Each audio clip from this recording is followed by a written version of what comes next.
अस्सलाम वालेकुम, मैं हूं इंतखाब सूरी। बात मुझे आज करनी है इस हवाले से कि एक वाक़या पेश आया है, फिर वही वाक़या जो कि दोबारा जो रिपीट होते रहते हैं। औरंगी के इलाक़े में आप जानते होंगे एक सान्या पेश आया है। आग लगी है फैक्ट्री के अंदर और फैक्ट्री में काम करने वाले बेचारे मासूम मज़दूर गरीब और वो मेहनत कश जो कि 18 जिनकी जानें जो है वो चली गईं और उसमें 4 अफराद तो एक फ़ैमिली के भी थे जो कि बहुत ही अफसोसनाक वाक़या है। और ज़ाहिर है कि ये वाक़यात मुतवातिर हो रहे हैं। बड़ी हैरत होती है क्यों मुतवातिर वाक़यात होते हैं। मज़े की बात यह है कि वो चारों तरफ से रास्ते भी बंद थे, तकरीबन एग्ज़िट के रास्ते जो होने चाहिए वो रास्ते मौजूद नहीं थे। ऊपर का भी गेट बंद था, लॉक लगा हुआ था। अगर ऊपर की छती खुली होती तो शायद ये जाने ज़ायल नहीं होती। साइडों की जो ग्रिल थी, जो खिड़कियां थी, उस पर भी आईनी सलाखें लगी हुई थी। ये भी बड़ा एक अफसोस का मकाम है। तो दोस्तों, कहना क्या मकसद ये है कि इस तरह ये क्या मामला है, यानी कोई चेक और बैलेंस नहीं है। फैक्ट्रियाँ काम कर रही हैं, मुख्तलिफ़ इदारे आते हैं सरकार के, वो पैसे लेके जाते हैं, वो रिश्वतें लेके जाते हैं, वो पैसे बटोर के जाते हैं। ठीक है, जो वो लाइसेंस देने वाले क्या कर रहे हैं, जिन्होंने लाइसेंस दिए हैं, कोई उनको इंसानी जानों की फ़िक्र नहीं होती। और ये एक इतना बड़ा वाक़या फिर रोनुमा हुआ है। और आपको याद होगा कि बल्दिया फैक्ट्री में जो उसमें 250 लोग जो है ना वो शहीद हो गए थे और जिसके ऊपर जो है कोई एहतसाब ना हो सका और मिली भगत के ज़रिए वो केसेस भी ख़त्म हो गए।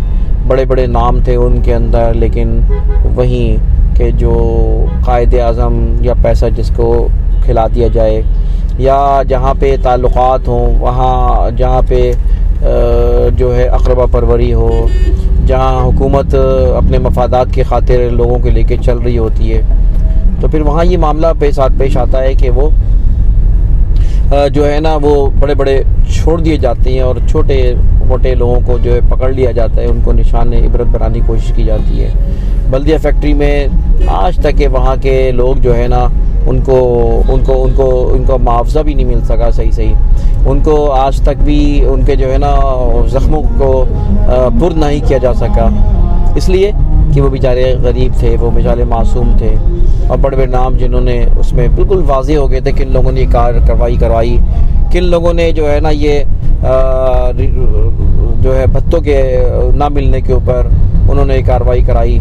और ये सबको पता है, मगर अफसोस की बात यह है कि वो फैक्ट्री का मामला जो है ना गुजर गया। और उस पर तो जब ये ऐसा मामला होगा तो फिर जो है एहतसाब तो नहीं हो पाएगा। जब एहतसाब नहीं होगा तो फिर ये इस तरह के वाक़यात तो रिपीट होंगे ही होंगे।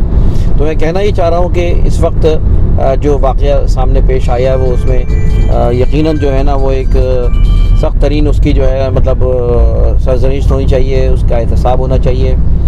और इस तरह के वाक़यात हमारे माशरे के ऊपर जो है धब्बा हैं और इससे जो है ना ये फिर वाक़यात रूनुमा हो सकते हैं। तो ये एक दर्दनाक वाक़या है जो कि शहर में हुआ है। मैं ज़ाती तौर पे as a social worker, as a human right activist मुतालबा करता हूँ कि ये जो है इसके ऊपर जो है सख्त कार्रवाई की जाए। उन इदारों को भी जो है पकड़ा जाए जिनके जो कि इसके ज़िम्मेदार हैं। सुबह मैंने ख़बर देखी, मालूम चला मज़दूरों को भी गिरफ़्तार कर लिया है, वो अपना उनको भी जो चौकीदार उनको भी गिरफ़्तार कर लिया है और उनकी जो इंट्रोगेशन शुरू हो गई है। चौकीदारों को नहीं, पहले असल ज़िम्मेदारों को गिरफ़्तार करें। और असल ज़िम्मेदार सिर्फ फैक्ट्री मालिक ही नहीं बल्कि वो इदारे हैं जो मुंसलिक हैं इनको इजाज़त देने के लिए, NOC देने के लिए, तो उनको पकड़ा जाए, उनको गिरफ़्तार किया जाए।